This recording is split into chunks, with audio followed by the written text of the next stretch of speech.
नमस्कार, मैं हूं आपके साथ सुनील कुमार शर्मा और आप देख रहे हैं न्यूज जन आवाज। जोधपुर रेलवे स्टेशन पर जल्द मिलेगी विश्व स्तरीय यात्री सुविधाएं, यह कहना है श्रीमान वैष्णव जी का। जोधपुर प्रवास पर आए रेल मंत्री ने लिया रेलवे स्टेशन के पुनर्विकास का जायजा। जोधपुर से राजस्थान स्टेट हेड चित्रेश बोहरा की ग्राउंड रिपोर्ट। रेल मंत्री अश्विनी वैष्णव ने कहा कि देश के ऐतिहासिक रेलवे स्टेशनों में शुमार जोधपुर रेलवे स्टेशन का पुनर्विकास सूर्य नगरी की समृद्ध विरासत का संरक्षण करते हुए किया जा रहा है। उन्होंने कहा कि इस महत्वाकांक्षी पुनर्विकास के पश्चात जोधपुर भव्य रेलवे स्टेशन बन जाएगा तथा यहां आने वाले प्रत्येक यात्री को एयरपोर्ट जैसी विश्व स्तरीय आधुनिक सुविधा मिलना प्रारंभ हो जाएगी। सोमवार को संक्षिप्त दौरे पर जोधपुर आए रेल मंत्री ने जोधपुर रेलवे स्टेशन के 474 करोड़ रुपए की लागत से कराए जा रहे पुनर्विकास के कार्यों की प्रगति का बारीकी से जायजा लिया। इस दौरान पत्रकारों से बातचीत में वैष्णव ने कहा कि जोधपुर रेलवे स्टेशन के सिरे से पुनर्निर्माण का कार्य बेहद महत्वपूर्ण है तथा केंद्र सरकार के इस फैसले से यात्रियों को उच्च स्तरीय सुविधा मिलेगी। उन्होंने कहा कि जोधपुर रेलवे स्टेशन के विकास में दो बड़े उद्देश्य निहित है। एक, शहर स्टेशन के दोनों ओर बढ़ गया है, उसके हिसाब से इसका द्वितीय प्रवेश द्वार अच्छा व सुविधा युक्त बनाने की जरूरत थी और यह इस पुनर्विकास का एक महत्वपूर्ण पार्ट है। दूसरा, शहर के बढ़ते यातायात के मद्देनजर यात्रियों की सुविधा हेतु स्टेशन पर प्रवेश के लिए एक एलिवेटेड रोड बनाने का प्लान है जिससे आगंतुकों को पार्किंग के लिए पर्याप्त जगह मिल सकेगी। रेल मंत्री ने कहा कि इन सब सुविधाओं के साथ ही रेलवे स्टेशन पर एक बहुत अच्छा और सुविधाजनक एयर कॉन्कोर्स व रूफ प्लाजा का निर्माण भी किया जाएगा जिस पर यात्री आराम से बैठकर अपनी ट्रेनों की प्रतीक्षा कर सकेंगे। उन्होंने कहा कि प्रधानमंत्री के नेतृत्व में देश के 85 रेलवे स्टेशनों का अमृत भारत स्टेशन योजना के अंतर्गत पुनर्विकास कराया जा रहा है। इस अवसर पर जोधपुर डीआरएम अनुराग त्रिपाठी ने रेल मंत्री को पुनर्विकास से संबंधित सभी आवश्यक जानकारियां मैप के माध्यम से दी। इस अवसर पर उत्तर पश्चिम रेलवे मुख्यालय और जोधपुर मंडल के अनेक वरिष्ठ अधिकारी रेल मंत्री के साथ उपस्थित थे। भगत की कोठी कार्गो टर्मिनल से उद्योगों को मिलेगा बढ़ावा। रेल मंत्री अश्विनी वैष्णव ने इस अवसर पर जोधपुर के भगत की कोठी रेलवे स्टेशन का जिक्र करते हुए कहा कि भगत की कोठी में रेल परियोजनाओं के विस्तार की बहुत जगह है और संभावनाएं हैं। इसके बाद विकसित किया जा रहे नए कार्गो टर्मिनल से विशेषकर आसपास के औद्योगिक क्षेत्र को लाभ मिलेगा। उन्होंने कहा कि जोधपुर औद्योगिक नगरी है तथा यहाँ से बहुत उत्पादों का निर्यात होता है। टर्मिनल बनने से सुविधाएं बढ़ेंगी जिससे इंडस्ट्रीज को बढ़ावा मिलेगा। राजस्थान स्टेट हेड चित्रेश बोहरा की रिपोर्ट के साथ देखते रहिए न्यूज जन आवाज। मेरा नमस्कार। जोधपुर का स्टेशन, जोधपुर का रेलवे स्टेशन एक ऐतिहासिक रेलवे स्टेशन है। इस ऐतिहासिक धरोहर को मेंटेन करते हुए इसका वर्ल्ड क्लास डेवलपमेंट का काम प्रधानमंत्री श्री नरेंद्र मोदी जी ने स्वीकृत किया है, काम हाथ में लिया है। दो बहुत बड़े जो मुद्दे थे, एक तो शहर दोनों तरफ बढ़ गया है तो उस हिसाब से जो सेकेंड एंट्री अपने को अच्छी एक बनाने की ज़रूरत थी वो इस स्टेशन के डिज़ाइन का पार्ट है। दूसरा, ट्रैफिक से एक तरीके से थोड़ा ट्रैफिक से रिलीफ मिले, इसके लिए एंट्री के टाइम में एक एलिवेटेड रोड का प्रस्ताव है।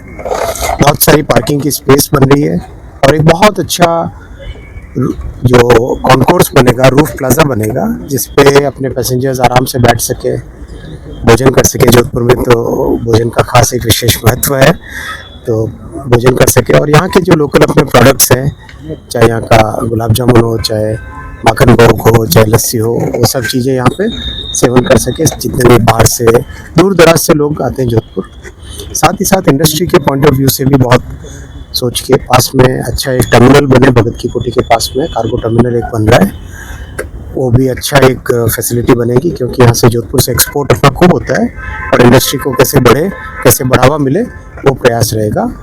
इसके अलावा राजस्थान में साथियों आप जानते हो प्रधानमंत्री श्री नरेंद्र मोदी जी ने आने के बाद में राजस्थान के रेलवे बजट में बहुत अधिक मात्रा में बढ़ोतरी की है। आज करीब 10,000 करोड़ का राजस्थान को बजट रेलवे का मिलता है। आप याद करो, कांग्रेस के ज़माने में ये मात्र 600-650 करोड़ रुपए मिलता था, आज करीब 10,000 करोड़ रुपए का बजट मिलता है और उसका लाभ भी बहुत हुआ है। रेलवे का काम जिस तरह से इस दौरान हुआ है, अगर मैं आपको इन 10 वर्षों का डिटेल दूं तो इन 10 वर्षों में 3,784 किलोमीटर पटरियां बनी हैं राजस्थान में, 3,784। इसको आप कंपेयर करो तो डेनमार्क जैसा देश, डेनमार्क जैसा एक समृद्ध देश, उससे ज़्यादा पटरियां अपने 2014 के बाद में बनी हैं इलेक्ट्रिफिकेशन कंप्लीट हुआ है और 85 स्टेशन 85 स्टेशन को अमृत स्टेशन के तहत पुनर्निर्माण किया जा रहा है। देखो मोदी जी ने एक कैसे चीज़ों को बदला। आप पुरानी समय की अगर बातों को याद करोगे तो केवल एक पेंट करना होता था, वो स्टेशन को आदर्श स्टेशन का नाम दे देते थे कांग्रेस के ज़माने में। मोदी जी आगे के 50 साल के हिसाब से सोच रहे हैं और इसीलिए वो हमेशा हमको कहते हैं कि आगे का सोचो, 50 साल के हिसाब से प्लानिंग करो और उस हिसाब से स्टेशनों का पुनर्निर्माण करो। केवल अपग्रेडेशन नहीं है, पुनर्निर्माण, एक तरीके से नए तरीके से पूरा बनाना।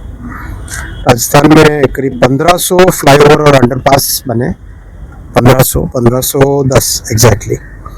और टोटल प्रोजेक्ट अपने राजस्थान में करीब 44,000 करोड़ के प्रोजेक्ट रेलवे के चल रहे हैं।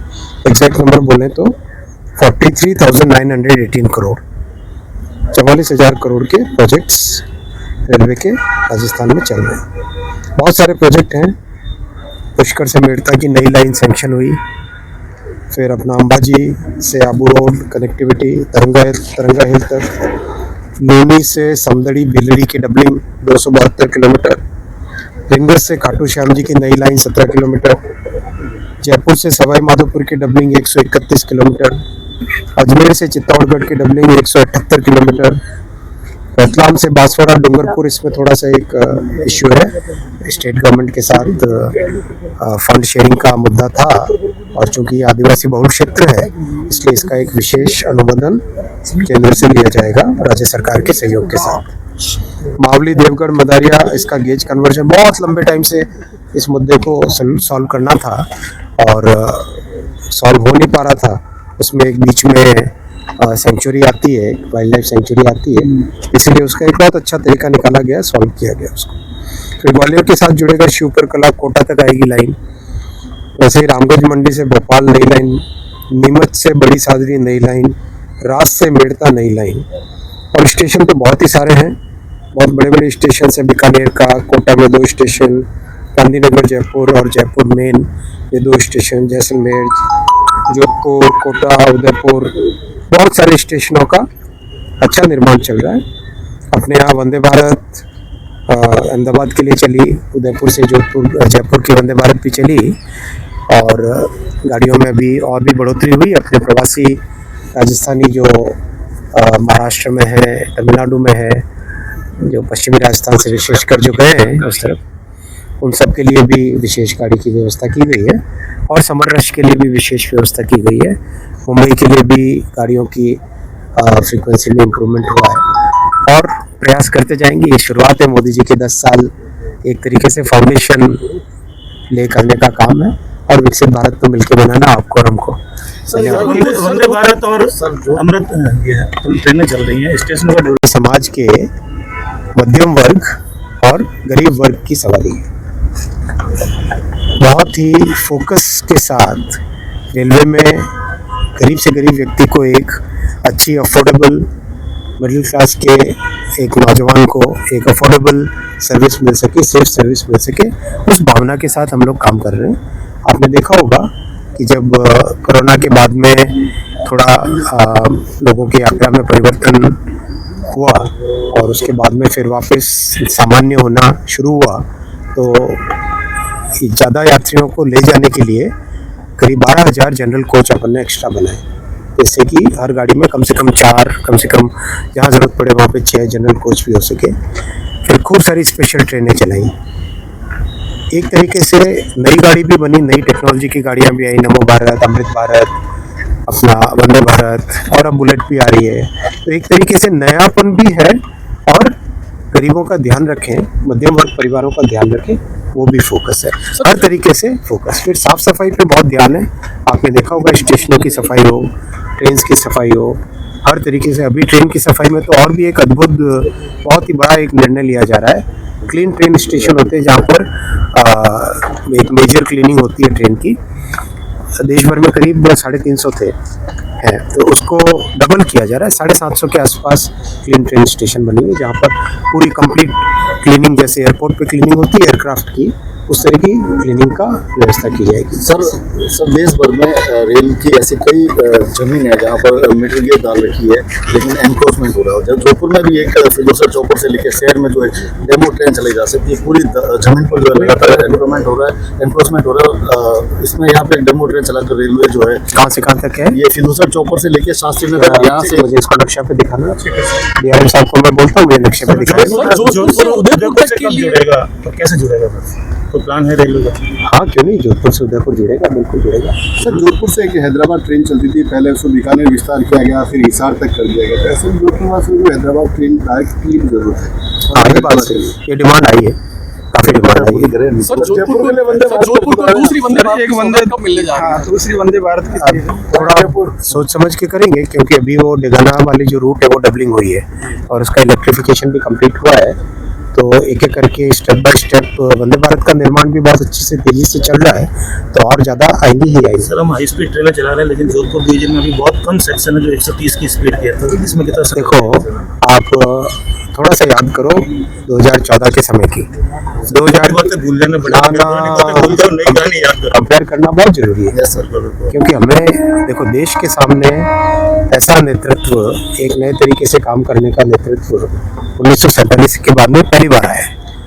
तो हमें याद रखना चाहिए 130 kmph की स्पीड के सेक्शन पूरे देश में मात्र 1500 के आसपास किलोमीटर के थे, आज करीब करीब हो गया है 18,000 20,000 किलोमीटर हो गया और तेजी से काम चल रहा है। और काम में क्या होता है, मोमेंटम आता है, काम शुरू करते हैं खूब मेहनत लगती है, उसके बाद में काम स्पीड अपने आप पकड़ने लगता है। वैसा ही अभी परिस्थिति है। ये जो 5 साल है मोदी जी के ऐतिहासिक तीसरी टर्म के, ये 5 साल बहुत ट्रांसफॉर्मेटिव, इसमें बहुत बड़े परिवर्तन आते हैं। ठीक है।